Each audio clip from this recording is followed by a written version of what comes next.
여러분 안녕하십니까? 자, 오늘은 좀 큰 이야기인데요. 그럼에도 엄청 중요한 이야기여서 여러분들과 함께 이번 대선이 대한민국 국군 100년을 어떻게 결정할지 우리가 매일 바뀌는 현상 하나하나도 추적해서 이해하고 또 따라가야 하지만 궁극적으로 대한민국이 앞으로 가야 할 길이 무엇인지 우리가 대선 과정을 통해서 또 한 번 더 확인해야 하는 중요한 시간입니다. 놀라지 마십시오. 오늘 제가 초대한 분은 대한민국 보수 농객으로 잘 알려져 있는 분이죠. 정규재 TV의 정규재 대표님 모셨습니다. 어서 오십시오. 안녕하세요. 네. 아마 시청자 여러분들이 굉장히 놀랄 것 같습니다. 반가워해 줬으면 좋겠습니다. 예전에 스픽스에서 송영길 대표와 함께 인터뷰한 건 저도 그랬죠. 아주 감동 깊게 제가 봤는데요. 오늘 이제 정규재 대표님 모신 것은 자 우리가 지금 어디에 서 있으며 또 앞으로 어디로 가야 하는지 내 개인의 문제가 아니라 우리 국가가 지금 어떻게 해야 되는지의 문제를 대통령 선거를 앞두고 꼭 한번 짚어봐야 되겠다라는 생각이 들어서 모셨습니다. 그 무엇보다도 이제 정규재 대표님의 통찰력이 오늘 발휘가 되어서 시청자 여러분들께 참 어려운 질문이군요. 이제 그렇게 이제 한번 말씀을 나눠 보겠습니다. 2025년 6월 3일 이제 대통령 선거가 대한민국 역사에서 어떤 의미를 가지느냐? 는 질문을 먼저 좀 드리겠습니다. 지금부터 우선 드러나는 현상으로 보수의 괴멸이죠. 근데 아마도 김문수라는 분이 몇 프로 정도로 얻을지 모르겠습니다만은 적어도 질적으로 국힘당의 체제는 완전히 무너진다 이렇게 볼 수 있죠. 대한민국 보수의 역사는 굉장히 재미있습니다. 대한민국 보수는 적어도 해방 후 지금까지 대한민국의 주인 노릇을 해왔죠. 뭐 백낙청 이런 분들도 인정하고 있듯이 어떻든 대한민국 보수는 이때까지 대한민국의 주인이었습니다. 말하자면 주류였습니다. 민주화의 과정은 좀 나중의 문제입니다만은 대한민국을 건국하고 대한민국을 산업화해내는 과정에서의 주인의식을 가지고 있죠. 그런데 그게 지금 이번에 완전히 무너지는 과정에 있습니다. 말하자면 대한민국 주인이 주인의 자리를 내놓는 과정이고 대한민국 주인이었던 자가 주인이기를 포기하고 그만두고 자멸하는 일련의 과정에 있습니다. 그 다음에 무엇이 될까 하는 것이 이제 지금 우리의 최대의 관심을 끄는 거죠. 물론 지금은 이제 아직 선거라고 하는 어떻든 행사를 남겨놓고 있기 때문에 지금 우리의 관심은 예를 들어서 뭐 이재명 후보가 몇 프로를 득표할 거냐 뭐 이런 거를 우리는 이제 예측해보고 이러는 시간이기는 합니다만은 사실은 그 저류의 큰 변화라는 것은 이제 민주당에 모아지는 거죠. 이재명이라는 새로운 지도 체제가 대한민국을 어떻게 끌고 갈 것인가 하는 것이 이제 우리의 최대 이제 관찰 포인트입니다. 무언가 지금 우리가 느끼는 것이 그동안의 민주당과는 좀 다른 것 같습니다. 국힘당은 완전히 이번 선거를 끝으로 어떻든 정치 무대에서 내려서는 것이 불가피할 것 같습니다. 그럼 이제 보수가 새롭게 빌드업이 될 거냐, 새로운 보수가 어떤 형태로 나타날 거냐는 문제보다는 이재명이라고 하는 리더십 하에서 민주당이 주인 노릇을 어느 정도 해갈 수 있겠는가 하는 것이 이제 우리의 관심이죠. 사실 민주당은 그동안의 손님이었습니다. 대한민국에서. 말하자면 민주당은 늘 문제를 제기하는 쪽이었죠. 문제를 맡아서 풀어야 하는 쪽은 아니었어요. 문제를 제기하고 불만을 제기하고 체제에 도전하고 뭔가 체제를 새로운 방향으로 고쳐보려고 했던 그것이 좋은 방향이든 나쁜 방향이든 민주화라고 하는 굉장히 시스템적 동력학을 가지고 있었습니다. 도전하는 세력이었죠. 그런데 이제는 누가 보더라도 민주당은 이젠 도전하는 세력이 되어서는 안 될 것 같습니다. 그러니까 과연 민주당이 국힘당이 사라진 대한민국의 민주당이 이제 들판에 홀로 남겨져 있는 사실은 엄청난 표를 얻고 있기 때문에 민주당 사람들은 지금 벅찬 보람을 느끼고 있을지 모르겠습니다만은 사실은 제가 볼 때는 책임감을 느끼고 있을까? 야, 민주당이 달라진 민주당이 될까 하는 기분을 느끼죠. 왜냐하면 제가 이재명 대표를 한 두어 번, 뭐 정확히 몇 시간씩 꽤 길게 얘기를 했습니다. 근데 그렇게 만나면서 이분은 완전히 새로운 어떤 정치 시스템을 꿈꾸고 있구나 하는 것을 많이 느꼈거든요.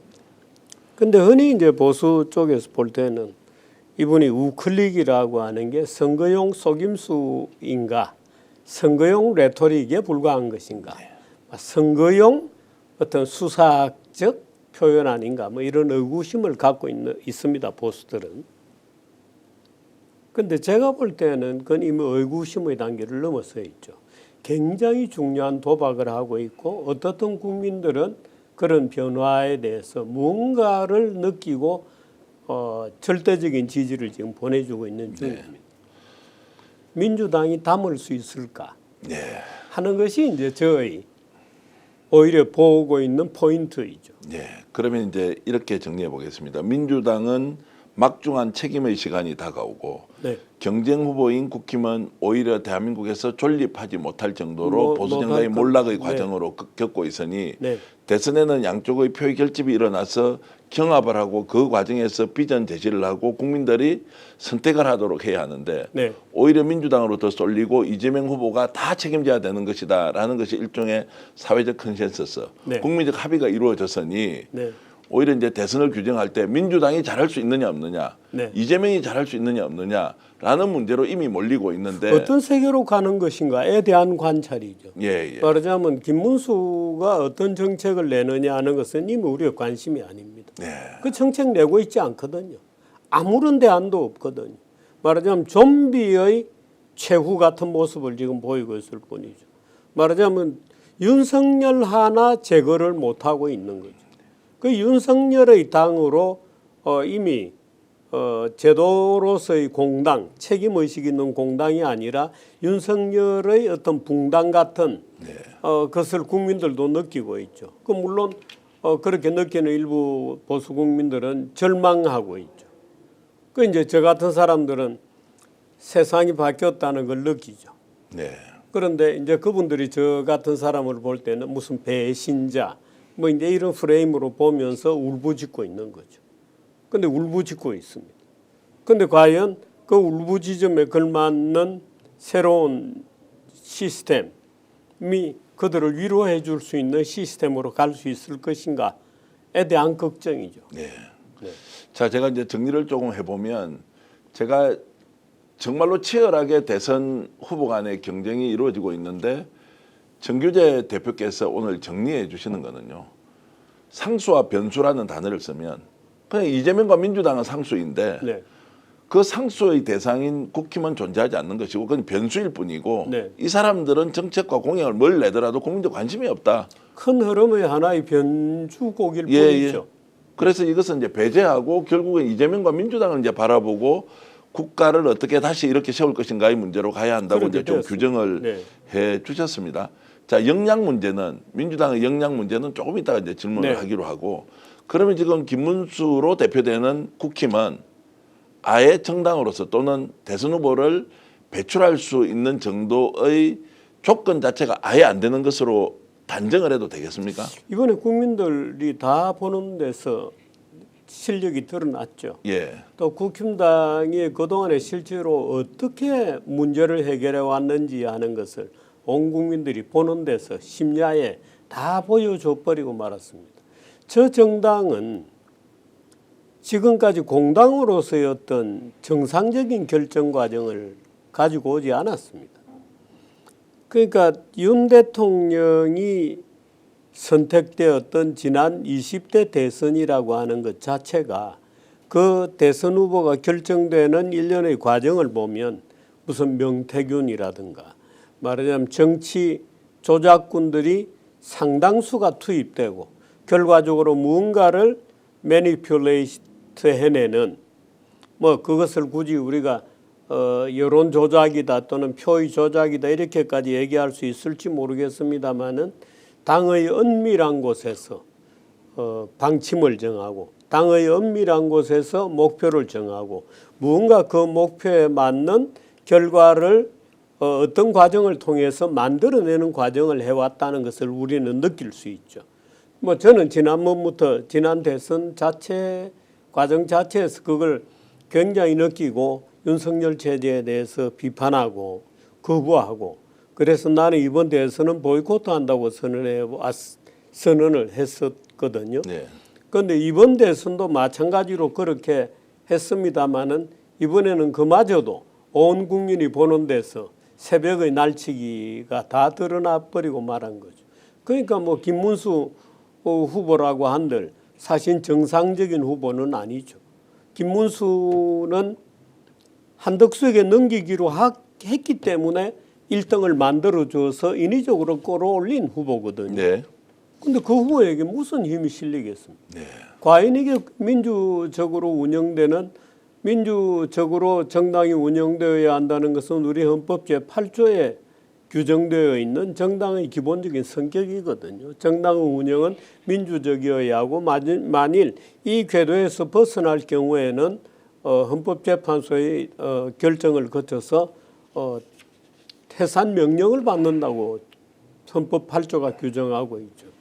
그래서 그게 나중에 말하자면 새로 들어서는 정부가 그 헌법 8조를 가지고 정당 해산 청구를 안 하더라도 제가 볼 때는 이미 끝난 정당이다. 자, 그럼 이제 이 질문을 좀 드려보겠습니다. 지금 이제 김문수 후보는 본인을 처음부터 만들어 주려고 하지 않았는데 네. 한덕수를 밀다가 자 협의해서 단일하기로 했는데 뭐 어떻게 하다 보면 이제 후보가 됐습니다. 네. 그러면 매우 상식적으로 접근해 보면 윤석열 뭐 비상겸 그리고 단절하고 별도로 국힘의 재건을 왜냐하면 대통령이 될 가능성이 0.1%라도 있다면 네.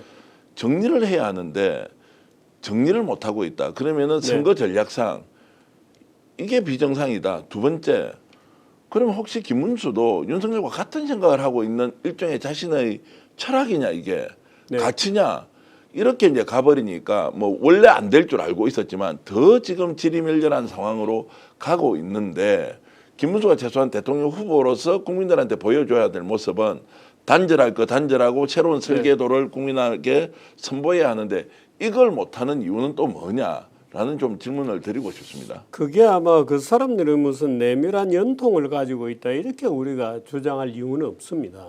그렇게 무슨 서로 간에 무슨 강력한 어떤 연결 상태가 있다고 저는 보질 않아요. 그런데 문제는 이렇습니다.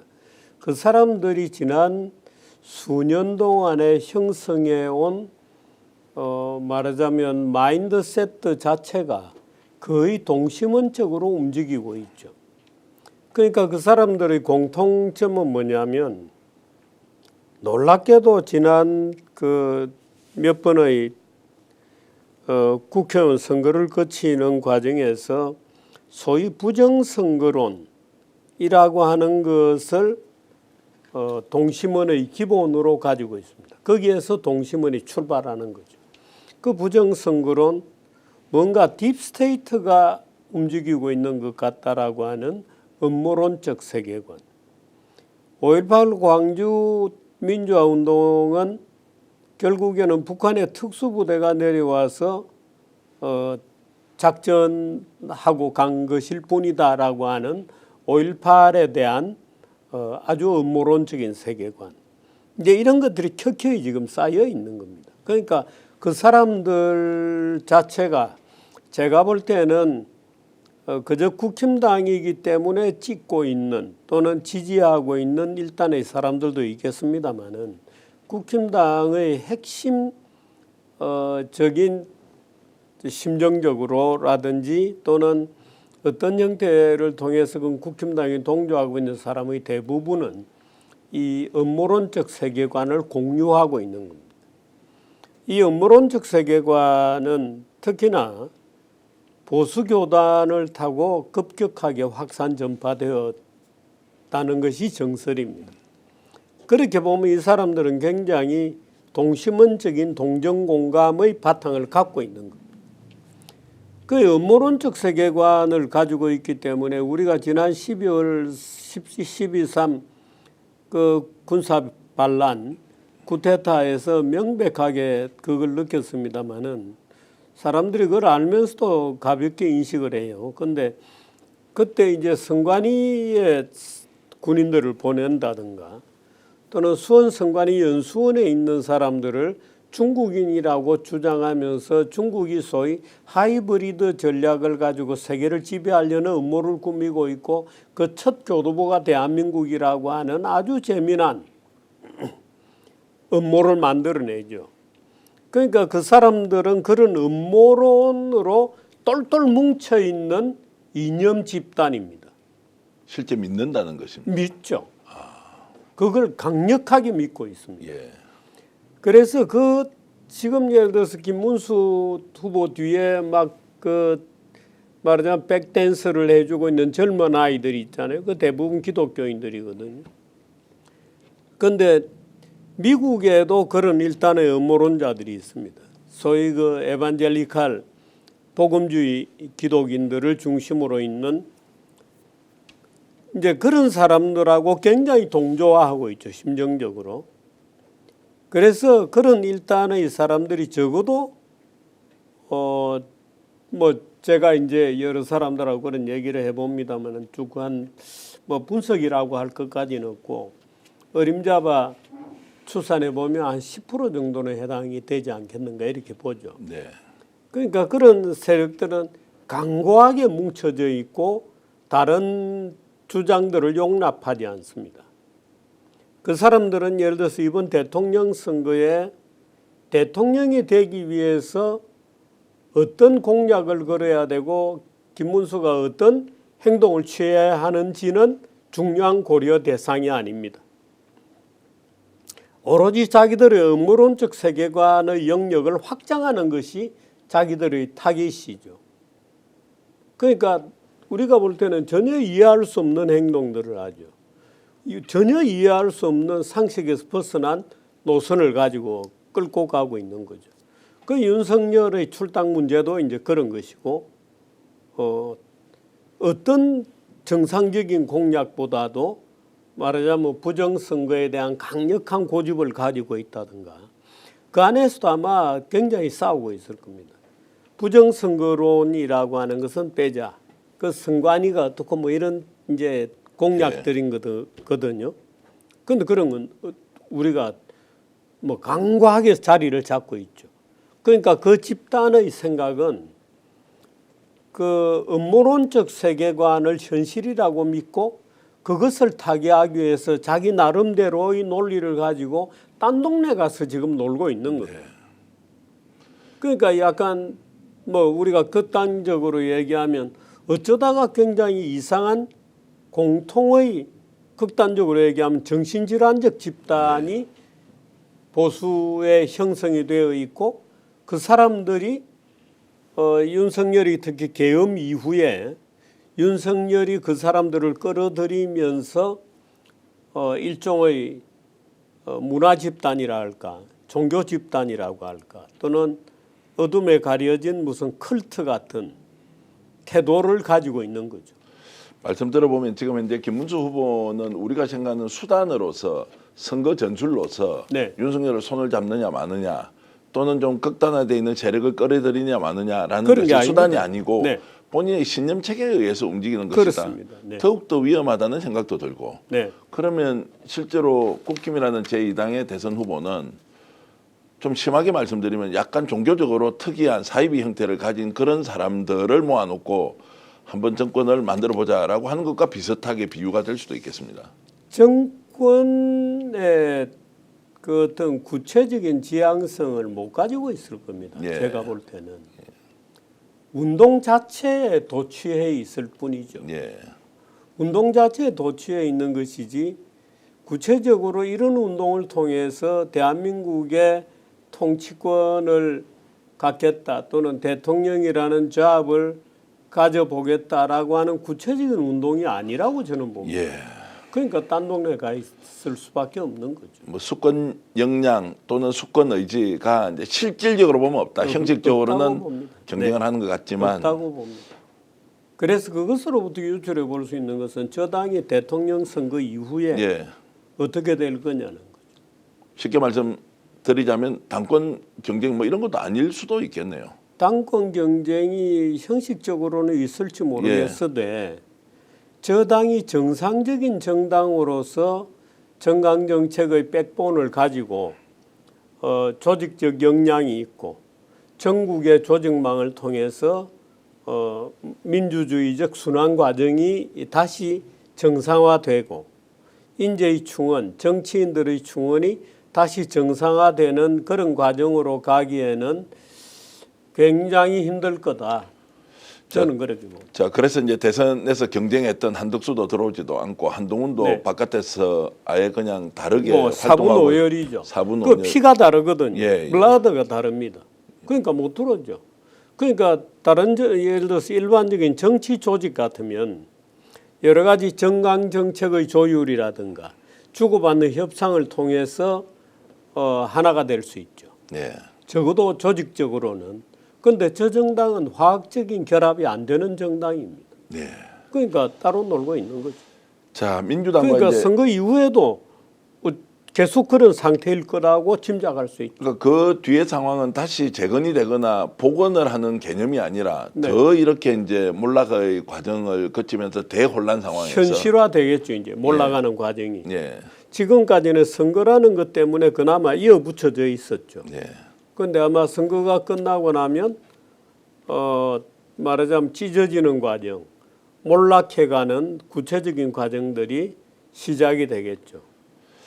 저는 누가 당권을 잡을지는 확신하지 못하고 있습니다만은 아마도 정상화되는 과정은 굉장히 힘들 거다 이렇게 봅니다. 자, 그러면 이제 이런 대선 구도는 없었다. 네. 민주당에 대한 책임 이재명 후보가 이것을 어떻게 받아나서 이제 네. 국가 경영의 책임자로서 국민에게 이제 역량을 보여줄 것이냐의 문제로 좀 가보겠습니다. 자, 선거가 이제 종반으로 치닫고 있습니다. 네. 이재명 후보에 대한 지지는 견고해지지만 요즘 이재명 후보의 발언 또 경청 행보 이런 것들이 실제로 좀 다르게 많이 느껴진다. 네. 지지율이 높아져서 그런 것이냐 아니면 정말로 숨어있는 실력이 지금 드러나는 것이냐. 이재명 후보가 지금 움직이고 있는 이 대선 과정의 행보 또는 발언 이런 것에 대한 평가를 좀 해주시면 어떻습니까? 이재명 후보는 지금 전국을 다니면서 그 지지자들 또는 당원들 또는 시민 뭐 정치의 대상자들이죠. 를 교육시키고 있죠. 교육을 시킨다. 저는 예. 그렇게 봅니다. 표를 얻기 위해서 말하자면 캠페인을 하고 다니는 것이 아니고 예. 자기의 국민들이 자기를 이해할 수 있게 어떤 정책이 앞으로 어떻게 나가더라도 부드럽게 수용할 수 있도록 계속되는 반복적인 훈련을 하고 있는 중이죠. 그 자기의 사상 체계를 계속해서 설명하고 자기의 일하는 방식에 대해서 주지시키려고 애를 쓰고 앞으로 이런 지도자가 나갈 거라는 것을 소위 지도자의 일하는 방법에 대해서 굉장히 구체적으로 설명을 하고 다니죠. 그러니까 이것은 기존에 우리가 알고 있는 캠페인하고도 굉장히 다르죠. 그러면 그러니까, 예. 네. 일반 국민들이 어떻게 볼지 모르겠습니다만은 아마 일반 국민들이 느낄 때 야 이번에 이재명의 연설은 굉장히 구체적이고 와닿는다 이렇게 느낄 가능성이 있죠. 네. 예를 들어서 자기가 성남시장을 할 때 경기지사를 할 때 어떤 방법으로 일했다. 나는 이렇게 일을 한다. 나는 이렇게 공무원들을 다룬다. 하는 것을 소상하게 설명하고 다니거든요. 놀랐습니다. 예. 네. 그러니까 국민들에게는 아 저렇게 바뀌겠구나 하는 것을 느낄 수 있죠. 제가 이제 대표님 말씀 들으면서 이해가 되는 게 이재명 후보가 표를 얻기 위해서 네. 이렇게 활동하는 게 아니고 본인이 지금까지 어떻게 정치나 행정가로서 활동을 해왔는지를 설명하니까 네. 이게 우리 동네에서도 정의는 엄청 좋겠는데 네. 라는 생각이 들고 특히 부산 같은 데 가서 산업은행 이제 안 하겠다. 네. 대신 해수부 가져오고 H&M 가져와서 북극 항로 개척할 때 부산이 아예 완전히 원판을 바꾸자고 우리 20년 동안 네.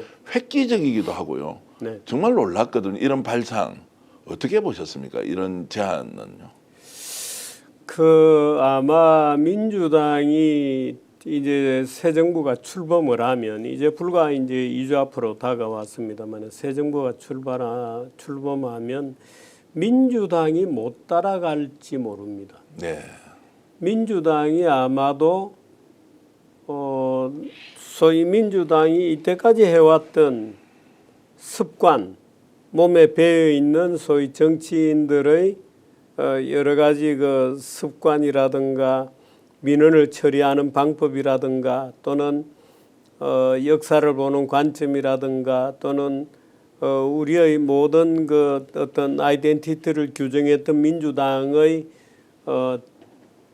브랜드, 관성 이런 것들이 새로운 대통령에게 야 이게 전혀 맞지 않은 것이구나 하는 것을 어느 시점인가 느끼고 통절하게 지금 어떻게 된 거지라고 느낄 가능성이 굉장히 많죠. 자, 그 느낌이 네. 자, 그래서 바꾸자로 갈 거냐? 야, 이거 뭐야? 우리 도저히 수용 못 하겠어라고 갈등으로 표출이 될 것이냐? 언젠가는 그 갈등으로 표출될 수도 있습니다. 예. 제가 이재명 그 후보 본인에게 물어봤어요. 언젠가는 분당할 것 같다. 내가 볼 때. 예. 민주당이. 그러니까 본인은 강력하게 부인했습니다. 아니 그럴 이유가 없다. 우리가 다 스스로 바뀌면 되는 거다. 그럴 이유가 없다. 그리고 소위 이념적 극좌 세력들은 이미 40 총선 과정에서 다 사라졌다.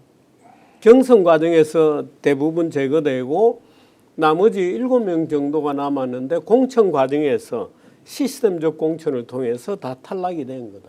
소위 이념적인 말하자면 민주당의 과거의 낡은 프레임을 고집할 가능성이 있는 자들은 우리 국민들이 이미 다 제거해 놓았기 때문에 특별히 앞으로 이념적인 어떤 충돌적 상황은 생기지 않을 거다 이렇게 얘기를 해요. 네. 그 제가 깜짝 놀랐죠. 근데 제가 볼 때는 그래도 그 관성이 쉽게 없어지는 것은 아니거든요. 네. 그래서 야, 그거 쉽지 않을 텐데 하는 느낌은 저는 갖고 있죠. 한번 지켜보겠습니다. 제가 네. 저 주필님께 이제 대표님께 질문 이렇게 한번 드려보겠습니다. 그러면 언론인 출신이고 지금 이제 대한민국 대표적인 보수 논객으로 네. 이재명 후보는 어떤 나라를 지금 만들고 싶어합니까? 실용주의라는 말을 우리는 그동안에 우리가 느끼는 이념적 세계에서는 실용주의라는 말을 속된 표현으로 좀 더럽게 여겨왔습니다. 이쪽 저쪽도 아니고 그냥 어중간하게 예, 양쪽 무슨 다 좋은. 실용이냐? 예. 실제로 실용이라는 말은 역사적으로 쭉 보면 프래그마티즘이라고 하는 것은 역사적 뿌리나 전통이 그렇게 확실하지 않은 역사적 뿌리나 전통이 그렇게 자랑스럽지 않은 경우에 그런 주체들이 무언가를 할 때 우리가 뭐 주장하는 게 없습니다. 우리는 그저 실용적으로라는 것을 약간 비굴한 언어로 씁니다. 그게 실용이라는 것의 특히 그 19세기 말부터 미국에서 많이 썼던 말이거든요. 그러니까 유럽 문화에 대한 상대적 열등감을 극복하지 못했기 때문에 네. 미국 사람들이 주로 쓰게 된 말이 프래그마티즘이라고 하는 비굴한 용어였어요. 그래서 MB 대통령이 실용주의 정부라는 말을 들고 나왔을 때 제가 그해 1월 1일자로 무슨 비굴한 실용주의라는 단어를 쓰느냐 하고 굉장히 질책을 했던 적이 있습니다. 한국 경제에 계실 네, 때요. 그 칼럼이 굉장히 화제가 되었었는데 아직 대통령이 이제 막 당선된 대통령이 붙이는 실용이라는 말을 제가 대바람에 가서 비판을 했기 때문에 근데 이번에 제가 느끼는 이재명의 실용은 무엇인가 하고 저도 아직 개념 정리가 명확하진 않아요. 근데 굳이 정리를 하자면 아마도 이렇게 정리가 될 수 있을 것 같아요. 경제정책에 관해서는 시장경제 원칙을 중심으로 운용한다. 사회정책에 관해서는 우리가 국정의 두 큰 그룹을 하나는 경제, 하나는 사회정책 이렇게 본다면 사회정책에 관해서는 민주당에 익숙한 진보적 또는 좌파적 어떤 그런 정책의 범주로 간다고 주장할 가능성이 많아요. 제가 볼 때 이 주장은 아마 이재명 후보 본인이 아마 그렇게 주장하고 싶어 할 겁니다. 그런데 이재명 대표는 명확하게 인식할 수 있죠.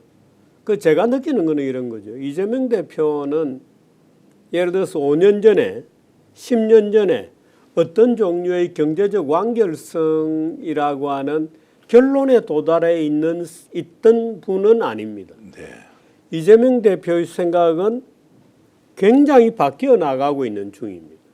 그래서 많은 사람들이 지금 이재명 대표가 우클릭이라고 하는 말을 쓸 때 느끼는 게 선거용 그냥 해보는 거짓말의 집합이거나 아니면 그저 이 우클릭이라고 하는 개별 정책들이 갖는 예를 들어서 부동산과 관련해서 노무현만 하더라도 노무현 대통령 때 강남 부동산, 뭐 삼성, 서울대 하고 구체적으로 타깃을 지정을 했죠. 초기에. 물론 중기 넘어가면 완전히 달라집니다만은. 그런데 그런 형태의 어떤 개념을 가지고 있느냐면 그렇지 않아요. 그러니까 기본소득, 기본주택이라고 얘기하다가 많은 비판을 받았잖아요. 특히 이제 저만 하더라도 엄청나게 비판을 쏟아냈죠. 그런데 기본소득, 기본주택하고 쭉 얘기를 하다가 최근에는 그 말을 안 합니다.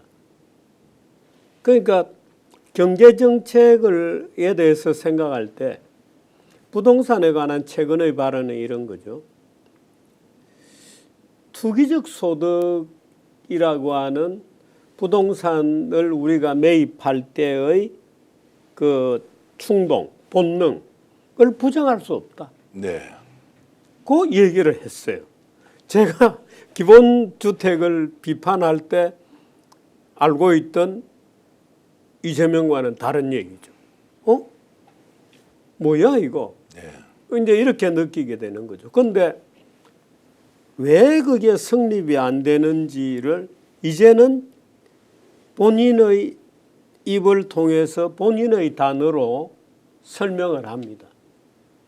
그러니까 학습 능력이 굉장히 뛰어난 분이죠. 전혀 모순되지 않게 충분히 설명해냅니다. 그러니까 물론 이재명 대표가 소위 실용주의라고 하는 것은 이념하고 달라서 어떤 이념이라는 것은 하나의 큰 나무와 똑같은 것이거든요. 줄기가 있고 뿌리가 있고 거기에서 파생되어 나오는 상호 연관성을 가지고 있는 분리될 수 없는 전체로서 우리는 이념이라고 하거든요. 그런데 실용주의는 그렇지 않습니다. 네. 실용주의는 어떤 정원을 만드는데 여러 나무를 심을 수도 네. 있죠. 그러니까 어프로치는 굉장히 분명히 다르죠. 그런데 물론 이제 어떻게 일을 하느냐는 것은 분명합니다. 아마 이 이재명 내각에 뭐 지금 뭐 수백 명이 네. 자리를 놓고 다투고 있을지 모르겠습니다만은 고생 꽤나 할 걸요. 네. 아마 어느 분이 장관이 될지 저는 뭐 전혀 모릅니다만은 아마 죽으라고 고생 좀 하게 될 걸요. 실력과 역량을 발휘하지 않으면 네. 자리 못 지킬 것이다. 못 지키는 거예요. 괜히 그 자신 없으면 들어갔다가는 봉변 당할 수도 있다. 네. 실용이라는 이름으로 일을 잘하는 사람을 데리고 쓴다. 그러니까요. 그러니까 지금 이재명이라는 사람이 하는 얘기는 그런 거죠. 예. 그러니까 실용이 뭐냐? 들어와서 좌우당한 죽으라고 고생을 해봐라. 어떤 문제든지 대화를 통해서 해법을 만들어내라 하는 요구들이죠. 말씀을 들어보면 우리가 이제 보통 진영, 민주당, 국힘 또는 이제 보수정당 그리고 뭐 진보정당 이렇게 이제 나눠놓고 보면 그게 출발이 되어서 야 우리의 지향이 뭐야? 우리는 공동대 가치가 중요하니까 분배가 더 중요해. 아니야 우리는 성장의 가치가 더 중요하니까 경쟁이 더 중요해라고 하는 것을 아예 무시하고 야 이제 지금부터 실용이야. 말하자면 이런 거예요. 예. 누가 말하자면 어떤 종류의 복지 아이템을 들고 오면 이 복지 아이템이 전체적으로 나중에 어떤 재정에 어떤 충격과 영향을 갖는지까지를 설명해낼 수 있어야 될 겁니다. 네. 간단한 문제는 아니죠. 네. 그래서 언뜻 드는 생각이 기업은 경쟁을 장려하고 거기에서 규칙을 준수해라. 국가는 관여하지 않는다. 네. 대신 성장 그리고 부가가치 창출에 매진을 하라. 네. 그런데 사회적 약자에 대해서는 국가가 기본적으로 책임져야 되는 거 아니냐. 이거 어떤 돈으로 해주지? 청년들 10만 원 내면 우리 10만 원 못해서 만 18세 때 1억 만들어주자. 우리 사회적 합의 한번 해보자. 그럼 자식들 더 나을 거 아니냐. 이걸 복지 포퓰리즘이라고 할 수 있느냐라고 이제 던졌을 때 우리 사회가 국민들의 유권자가 또 어떻게 받아들이느냐. 이런 것들이 예를 들어 혼용되어서 담당 장관의 입장에서 볼 때는 그 과정을 전부 설명할 수 있어야 돼요. 예. 그러니까 제가 볼 때 그 설명해내기는 쉽지 않죠. 예를 들어서 우리가 합리적 보수 이렇게 얘기할 때 흔히 하이에크를 얘기를 많이 합니다. 그런데 예를 들어 하이에크는 기본적으로 이런 생각이 있거든요. 그 복지를 전혀 부정하지 않습니다. 저 같은 경우에도 그렇습니다만은 그 성장이 충분한 성장이야말로 모든 개인들에게 복지의 정대를 가지고 온다. 그러나 우리가 살다 보면 인생이 늘 행운으로 가득 차 있는 것은 아니죠. 불운의 경우도 너무나 많죠. 우연적 여건에 의한 불운의 경우도 굉장히 많습니다. 우연적 여건이라고 하는 것은 존 롤즈가 그건 좌파학자니까 존 롤즈가 쓴 얘기입니다만 우연적 여건에 의한 불행 이나 또는 열의에 처하는 경우들이 굉장히 많습니다. 무슨 뭐 교통사고를 당했다든가 말하자면 뭐 질병이 들었다든가 또는 뭐 태어날 때부터 무슨 어떤 종류의 장애를 갖고 태어난다든가 하는 그런 사람들에 대해서는 오히려 두텁게 보장해 주자 하는 주장들을 가지고 있거든요. 예. 말하자면 그게 온건 합리주의의 보수 진영의 기본적인 세계관입니다. 그러니까 이 사람들은 보편적 복지야말로 오히려 두텁게 필요한 사람에게 충분한 복지를 해주는 것을 가로막는 자금의 고갈을 가져온다고 두려워하는 것이죠. 그러니까 이제 그런 것들이 앞으로 아마 이재명 정부에서 격렬하게 부딪힐 텐데 네. 이런 부딪히는 거를 아마 이재명 후보는 대통령이 되고 나면 굉장히 엔조이 하겠죠. 예. 자, 그러면 이제 그 말씀을 정리해 보면 혹시 이제 이런 시장 기업에는 네. 윤리를 요구하고 복지나 이런 것들을 시혜적 개념이었는데 아니 여기 시혜적 개념이 아니고 여기도 생산성이 기본적으로 있어야 한다. 공짜는 없다고 선언할 수도 있죠. 대신 폭넓게 해줄 테니 네. 이것이 시혜적 관점에서 무조건 받아서 닦아 쓰는 게 아니다 이게. 네. 이것이 어쨌든 필요의 요소이긴 하지만 결국에는 우리 사회가 동의해주고 뭔가 생산성이 이어질 수 있도록 하는 조치가 있으면 그것도 연구를 해보자. 네. 이제 이렇게 갈 수도 있겠다는 생각이 드네요. 아마 그 참모들이 되었건 당이 되었건 이제 당은 어떻게 보면 굉장히 당혹스러워질 수도 있습니다. 예. 당은 정치 조직이고 그 당을 중심으로 많은 사람들이 이제 정부를 구성하게 될 텐데 그 정부가 일하는 방식은 오히려 제가 볼 때는 이 국민 통합이라든가 이런 측면에서는 오히려 상당한 그 지지의 확산이 있을 수도 있다 이렇게 봅니다. 그러니까 지금은 뭐 보수냐 뭐 민주당이냐 국힘당이냐는 갈등이 거의 뭐 진영이 다른 국민들 사이에 일종의 정오심처럼 돼 있잖아요.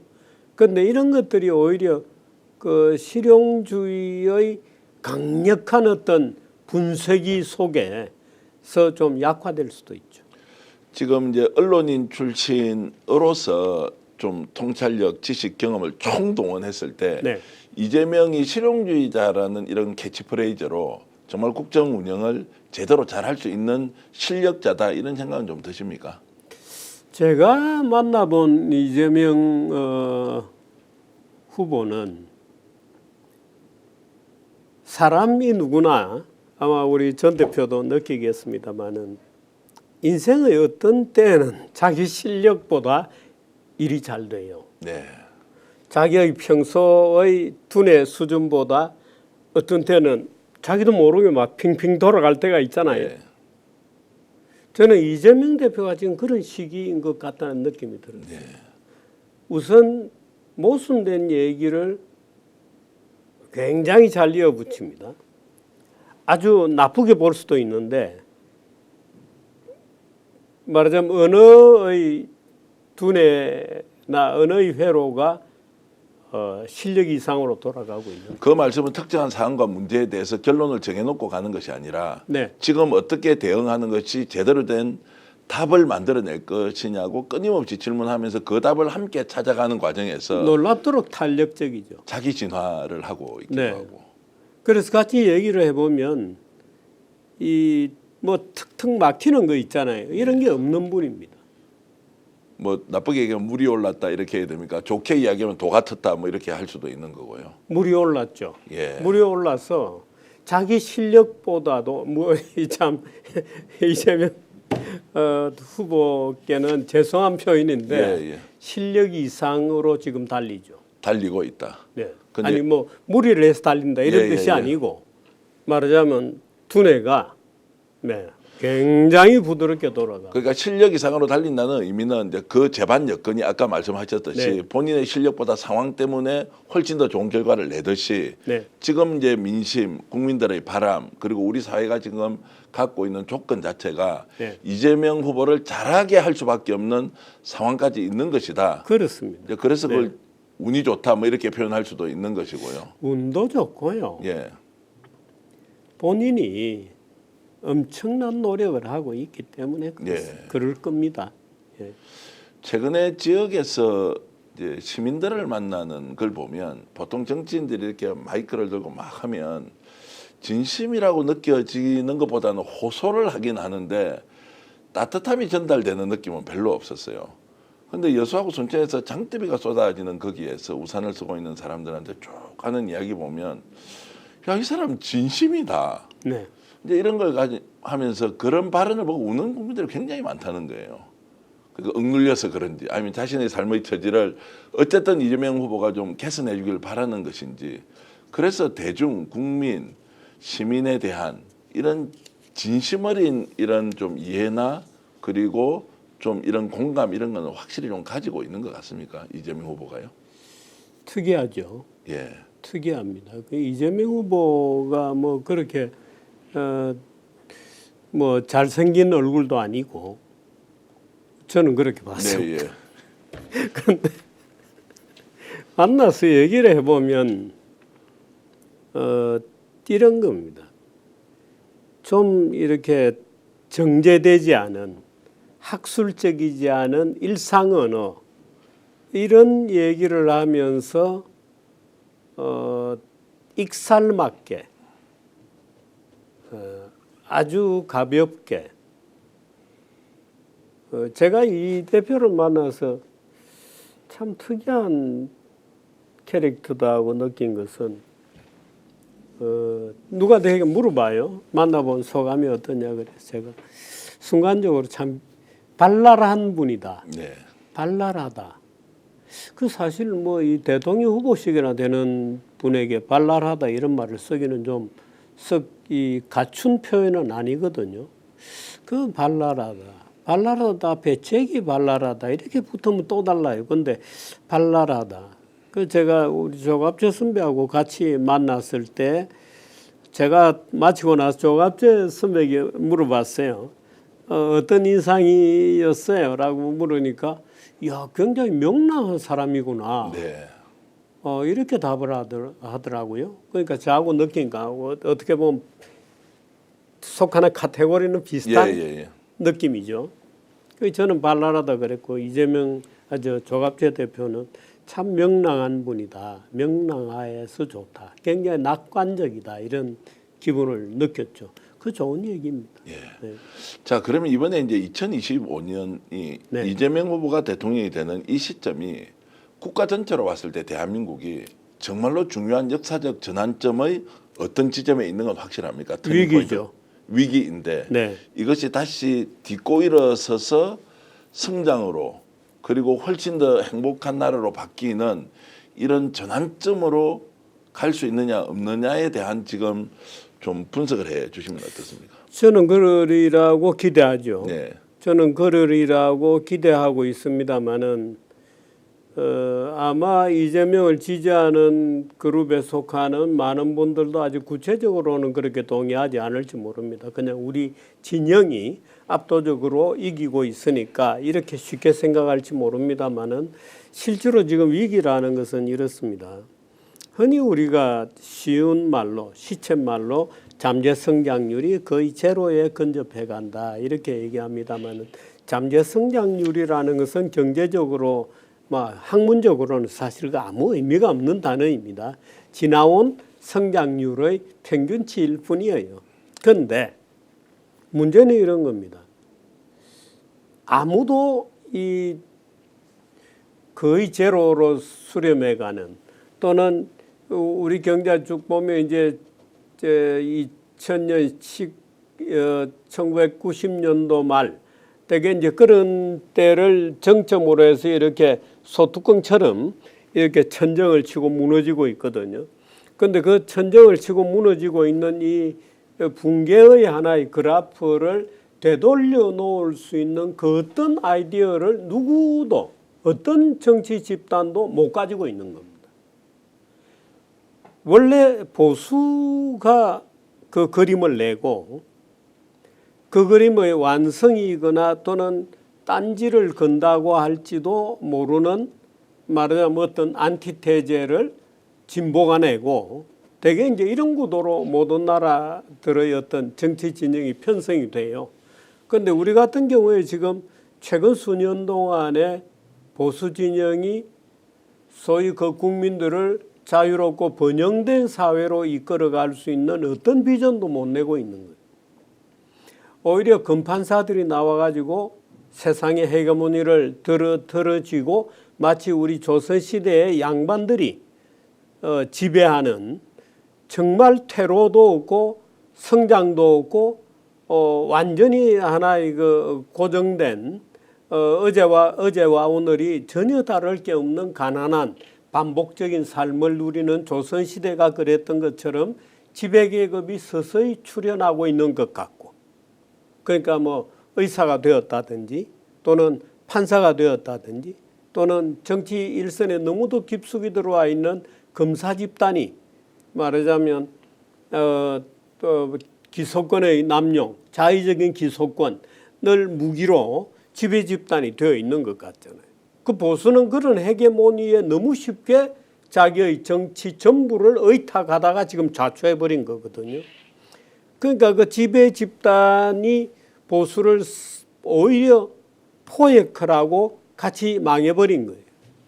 그런데 그렇다면 이 진보 진영은 그러면 대한민국의 미래의 비전, 미래의 성장 가능성 또는 그 국민을 개인의 삶도 풍요로워지는 번영으로 이끌어갈 만한 어떤 종류의 비전을 지금 내고 있느냐 하면 사실 이 그런 비전이라는 차원에서는 이재명 후보도 썩 그 비전을 못 내고 있습니다. 네.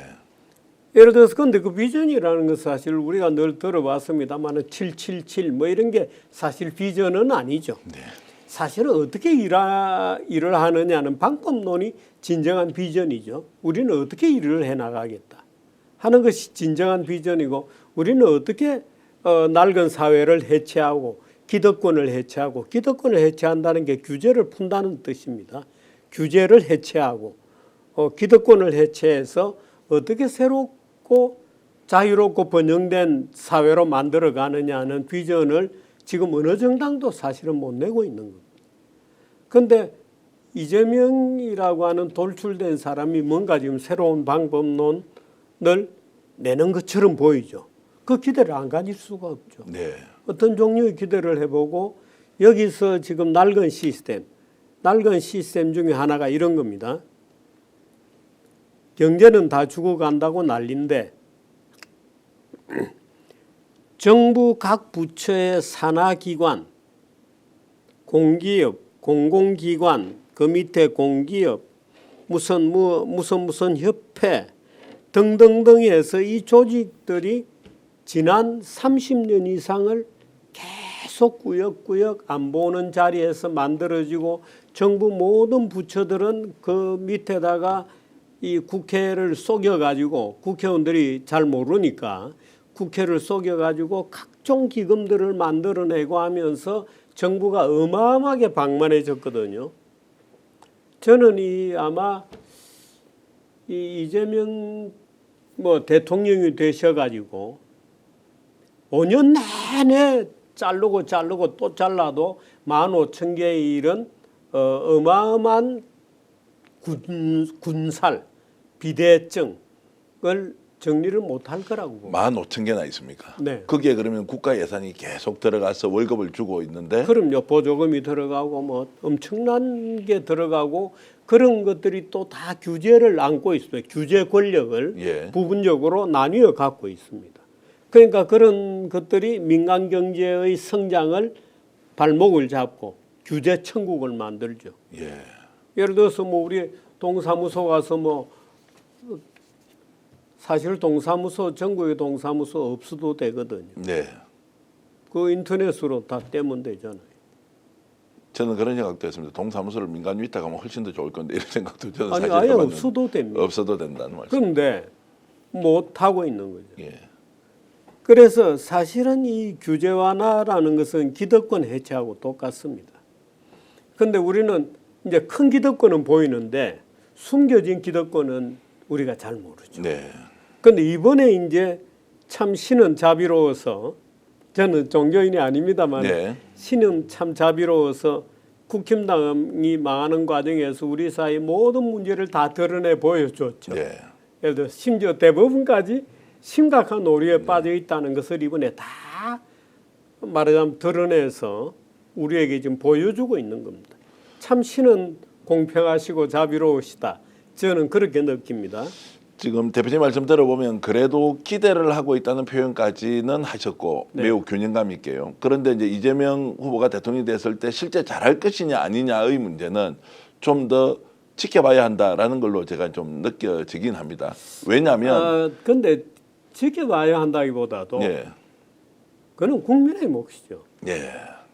또 민주당의 몫이고 민주당이 말하자면 대통령은 바뀌는데 계속해서 민주당이 무슨 과거사 문제 이런 거 가지고 투쟁을 뭐 심하게 한다든지 역사 문제 가지고 투쟁의 깃발을 들고 투쟁하기 시작한다든지 또는 기왕에 다 무너진 보수를 괴멸시키기 위해서 정치 보복의 심각한 유혹을 못 벗어난다든지 예를 들어서 문재인 정부가 그랬거든요. 네. 그 5년 내내 보수를 때려잡았잖아요. 1,000명을 수사해서 200명을 감옥에 집어넣고 대법관을 포함해서 14명의 대법관을 감옥에 집어넣고 뭐 엉망이었거든요. 사실 이거 진보 쪽에 속하는 국민들은 전혀 모릅니다. 네. 왜? 자기 피해자 그룹이 아니니까. 그런데 보수들은 느끼죠. 그런데 오히려 지금 보수 국민들 중에 일부가 저렇게 탈선하게 된 것은 그 결과일지도 모릅니다. 말하자면 증오감, 복수심 이런 것으로 똘똘 뭉쳐 있는 거거든요. 그러면서 보수가 망해버린 겁니다. 그걸 생산적으로 소화를 못한 거죠. 그런데 제가 볼 때는 사실은 민주당이 만일에 이재명 정권에서 못 바뀌면 네. 종래와 같은 투쟁하는 민주당, 불만에 가득 찬 민주당, 이런 말하는 복지에 중독된 민주당 이런 식의 세계관을 만일에 고집하게 되면 뭐 이재명 아니라 어떤 대통령도 못 견디죠. 지금 이제 대한민국은 세종대왕이 이순신 장군이 다시 오더라도 나라 바로 세울 수 없다. 네. 그래서 어떤 경우에도 메시아를 기대해서는 안 된다. 네. 이재명 후보는 대통령으로서 자격을 갖추고 있는 좋은 인물이지만 정당이 국민이 함께 하면서 대한민국을 바꿔가야 이제 하는 것이 명확화해지네요. 그렇습니다. 네. 자, 그러면 이 질문도 우리가 바뀌지 않으면 특히나 저는 국힘당은 빼고 예, 예. 뭐 논외니까 민주당이 앞으로 못 바뀌면 네. 오히려 대통령이 아마 굉장히 힘들어질 수 있다. 네, 힘들어질 겁니다. 이 질문 하나 간단히 드리겠습니다. 그러면 내란 세력에 대해서 어떤 식으로든 정리정돈이 필요합니다. 법적 단죄가 필요하지 않습니까? 그 이것과 자 우리가 보통 이야기하는 이제 보복으로 인식되는 적폐청산 네. 여기에 대해서는 우리 대표님이 갖고 계신 기준점은 좀 뭔지 한번 말씀 한번 해주시죠. 좀 명확해야 됩니다. 예, 명확해야 되고 그 기준이 누가 보더라도 명확해야 됩니다. 그리고 이미 예를 들어서 이 내란의 잔재를 정리하는 거는 이미 거의 제가 볼 때는 국민들이 누군지 다 안다고 생각해요. 그 절차가 지금 진행되고 있는 것이고요. 네, 네. 예. 절차가 진행되고 있고 정당에서도 그동안 정당은 무풍지대였죠. 그런데 이제 예를 들어서 몇 사람 정도는 책임질 사람들이 분명히 있다고 보고 또는 내란에 대한 예를 들어서 뭐 내란 수계 윤석열 체포에 적극적으로 방해에 나섰던 일부 정치인, 리더급에 속하는 정치인 등등에서 아마 적어도 일정 명수 이상은 정리를 해야 될 겁니다. 그런데 문제는 이거예요. 누가 어떤 방법으로 정리를 하느냐 하는 것이 그 정당성을 우리가 인정하느냐 하는 것에서 굉장히 중요하죠. 그래서 그 문제를 정치 과정으로부터 빨리 분리시켜서 순전히 법적인 문제로 돌려놓는 것이 굉장히 중요합니다. 그러니까 정당이 또는 정치 과정이 그 문제에 대해서 계속 발언을 하면은 결국 정치 보복이 되는 거죠. 그래서 그 정치 보복이라는 인상이나 느낌을 안 주고 또 그 문제를 잘 처리하기 위해서는 그 문제를 좀 이 정치 과정으로부터 분리해내고 조기에 신속하게 해치우는 게 필요하죠. 그런데 그걸 예를 들어서 관료 시스템 전반으로 내린다든가 예를 들어서 지금 사법부에 대해서 전 국민들이 굉장히 많은 문제를 갖고 있다. 저 사람들이 사회적 정의까지 저렇게 재단한단 말인가 하고 우리는 느끼게 되죠. 그러니까 저 사람들이 그야말로 우리가 법정에 실제로 가서 저 인간에게 나의 인생이 딸렸단 말이야 라고 우리는 느끼잖아요. 예. 그런데 그런 것들을 우리가 정리를 할 때도 정치의 어떤 보복적 느낌이 들게 해서는 안 됩니다. 또 오히려 제도적 변화를 어떻게 가져갈 거냐 하는 것을 정확하게 진단하는 것이 중요하지 한두 사람을 적발되는 대로 처벌해 나간다고 해서 시스템 자체가 바뀌지는 않습니다.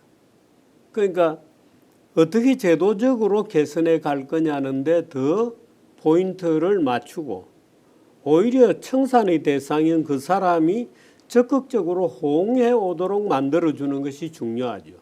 그러면 이런 일대로 되고 피해는 줄이고 하는 방법론들이 굉장히 중요하죠. 그러니까 이런 방법들도 실용주의의 원칙에 맞게 해나가면 되죠. 그러니까 복수심이나 저 친구들은 전부 쳐내야 돼라고 하는 어떤 마음속의 기준을 가지고 있는 이번에 대법원의 대법관들처럼 이재명은 탈락시키기 위해서라고 자기들이 마음속에 선입관 또는 오류의 판단을 공유하고 있는 거죠.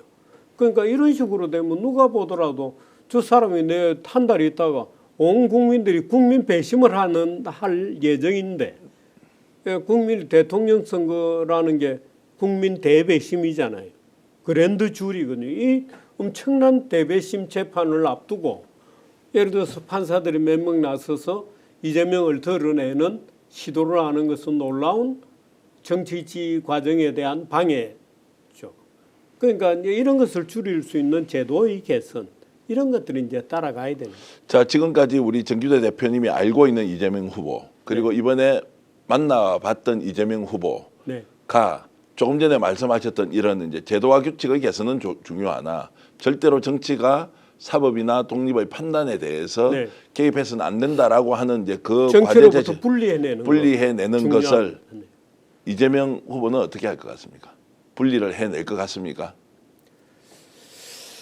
그거는 대통령의 마음과 결심에 굉장히 딸려 있습니다. 예, 그러니까 제가 질문을 드린 네. 거예요. 아니 이재명 후보는 분명히 그걸 인식하고 있어요. 본인은 보복할 시간이 어디 있냐고 지금 국정 운영을 해야 되는데 이제 이렇게 네. 표현을 여러 차례 했습니다. 그건 이제 문학적인 표현일 수도 예. 있는데 예를 들어서 이런 겁니다. 지금 많은 국민들이 서서히 또는 가만히 생각해 보면 박근혜가 뭘 잘못해서 감옥에 갔나? 국정농단? 무슨 농단을 했지? 조금씩 느끼게 되죠. 그런데 박근혜 대통령을 탄핵으로 몰고 갔던 정치 과정이 있습니다. 그건 국회의 부패예요. 부패한 국회가 대통령에게 어마어마한 민원들이 들어간 겁니다. 지속적으로 들어가는 겁니다. 이번에도 그럴 가능성이 있죠. 예를 들어서 이재명 대통령이 되어 있는데 민주당을 통해서 민주당의 유력자들이 말하자면 수도 없는 민원을 쏟아내면서 대통령과 대립할 가능성도 있습니다. 박근혜 대통령 시절에 김무성을 비롯한 국힘당의 당권파들이 대통령에게 이거는 당신이 우리 덕분에 대통령이 되었으니 이런 민원은 좀 들어주시오. 저런 민원도 들어주시오. 이 사람을 어떻게 해주시오. 저 사람을 어떻게 해주시오라고 하는 어마어마한 민원이 쏟아졌습니다. 그런데 박근혜가 거부했죠. 철저하게 거부했습니다. 나중에는 김무성의 전화도 받지 않았습니다. 그 결과가 탄핵이죠. 그 민주당이 한 게 아닙니다. 네. 그 결과가 탄핵이었죠. 그러니까 그래서 이제 대통령이 도저히 그 민원으로부터 국정을 해방시키기 위해서 김영란법을 만들어서 결사적으로 저항을 했죠. 국회법 개정 민원을 처리해달라는 국회법. 정말 우리 그 국회의 역사에서 부끄러운 법인데 국회의원들에게 쏟아진 민원을 정부에 보낼 테니까 정부가 알아서 처리하고 답변을 해달라는 국회법 개정안을 낸 겁니다. 이거는 국회 부패의 상징 그 자체거든요. 그런데 이 법을 박근혜 대통령이 거부하게 되죠. 네. 그 답이 거기에 대한 국회의 답이 탄핵입니다. 권성동 법사위원장이 소추 대리인이 된 대통령에 대한 네. 탄핵이죠. 그런데 이제 그 대통령이 예를 들어서 구속되기까지 하고 하나 있는 지까지 다 뺏기게 되잖아요. 이건 무슨 행위냐 이거죠. 그거는 윤석열이 한 겁니다. 네. 그러니까 그래서 제가 이재명 후보께 박근혜 문제는 재심을 해야 됩니다. 이거는 간단한 문제가 아닙니다. 박근혜 문제에는 부패한 국회라고 하는 국회 권력의 과잉 행사가 있는 거다. 그래서 이 재심해야 된다라고 얘기했습니다. 그런데 이재명 대표는 박근혜 문제가 터졌을 때 탄핵해야 된다고 굉장히 주장했던 분이거든요. 제일 먼저 단식을 또 했습니다. 네. 광화문에서. 그런데 그런 분인데 지금 와서 보고 그게 상당한 문제가 있다는 걸 느끼었어요. 네. 느끼고 있습니다. 그래서 아마도 그 문제에 대해서 인식은 분명히 하고 있을 겁니다. 그 문제를 앞으로 어떻게 처리하느냐는 것은 시간이 상당히 걸릴 거라고 저는 봅니다만은 그 문제에 대해서 상당한 정도의 인식을 아마 새로 하고 있는 것 같다는 느낌을 저는 받죠. 그러니까 이제 그런 문제를 접근할 때도 말하자면 그 법률적 과정이 진행된 것하고 지금의 정치 과정을 어느 정도는 분리할 필요가 있어요. 네. 그런 문제를 잘 저는 처리할 거라고 봅니다. 예. 예, 잘 처리할 막 거라고. 뒤섞어 가지고 정치 갈등은 갈등대로 증폭되고 뭐 이렇게 뒤죽박죽으로 하지는 않지 않겠나라고 기대하죠. 제가 알고 있는 이재명 후보는 복잡한 문제를 단순화시키고 네. 워낙 많은 과제들이 있기 때문에 빨리빨리 의사결정을 해야 한다라는 데는 사실 일 중독자처럼 네. 좀 선명하게 판단하고 결정을 내린다는 게 있으니 네, 그렇다 그래요. 더 네. 복잡하게 무엇을 만들어 갈지는 않을 것 같은데 다만 박근혜 전 대통령에 대한 이제 이런 문제가 우선순위에서 어떻게 이제 국민들로 하여금 이걸 과제로 삼자고 할지는 이제 좀 더 지켜봐야 할 것 같고요. 오늘 저는 그 정규재 대표님을 통해서 이런 생각을 했습니다. 역시 균형감 있게 언론인 출신 보수 논객으로서 과제를 던져주고 똑같이 기대를 하고 있다. 그러니까 잘할 수 있다는 말씀을 끝까지 하지 않는 것은 그만큼 이재명 후보 그리고 민주당이 새겨들어야 하는 것이다. 이기는 것으로 끝이 아니라 더 좋은 대한민국을 어떻게 만들어 가야 할 것이냐. 그것으로 국민적 평가를 받아야 하는 것이지 짧게 보면 대선이라는 일종의 게임이 이루어지고 있지만 길게 보면 국운 100년을 결정하는 대한민국 역사적 대전환기에 이재명 후보와 그리고 민주당 정부와 그리고 지지하는 국민들이 해야 할 일이 얼마나 많이 있는지를 정규재 대표님을 통해서 우리가 다시 한 번 더 확인했으면 좋겠다 이런 말씀 제가 드립니다. 네, 아주 좋은 고마운 평가입니다. 예, 네. 아닙니다. 제가 진심으로 감사의 말씀드리고요. 여러분들도 이 방송 많은 분들이 국내에서 보고 계신데요. 오늘은 저희들 스픽스 구독 좋아요가 아니고요. 너무 귀한 말씀 해주셔서 정말로 가슴에 절절하게 이렇게 다가오는 말씀 해주셨는데 정규재 대표님이 지금 정규재 TV 운영하고 계신데요. 그거 뭐 네. 아닙니다. 지금 보니까 한 16만 명 지금 시즌 1, 2, 3 해가지고 시즌 3에 이제 16만 3천 명 정도 구독자가 있는데 여러분 정통 보수가 대한민국 어떻게 바꿔야 하는지 현재 정치를 어떻게 보는지 우리도 함께 공부해 보면 어떻습니까? 저는 이미 구독하고 있는데요. 여러분들께 오늘은 정규재 TV 꼭 좀 구독해서 더 많은 다양한 이런 이야기들이 또 논쟁들이 대한민국을 더욱더 발전시키는 기폭제, 밑거름이 되도록 함께 해주시면 어떻겠습니까? 제가 지금 양쪽에 있는 이 광고판도 필요하신 분들 꼭 좀 이용해 주시고요. 정규재 대표님께 진심으로 감사의 말씀드립니다. 무슨 초대해 주시고 고맙습니다. 자, 여러분들 오늘 정규재 대표님과 고소 전략 진행했는데 정말 고수다운 말씀해 주셔서 감사드리고요. 끝까지 시청해 주신 여러분께도 진심으로 고마움을 전합니다. 여러분 안녕히 계십시오. 고맙습니다. 오늘 방송 어떠셨습니까? 마음에 들었다면 구독, 좋아요로 스픽스를 응원해 주십시오. 여러분들의 구독, 좋아요는 가장 큰 힘이 됩니다. 스픽스 구독, 좋아요.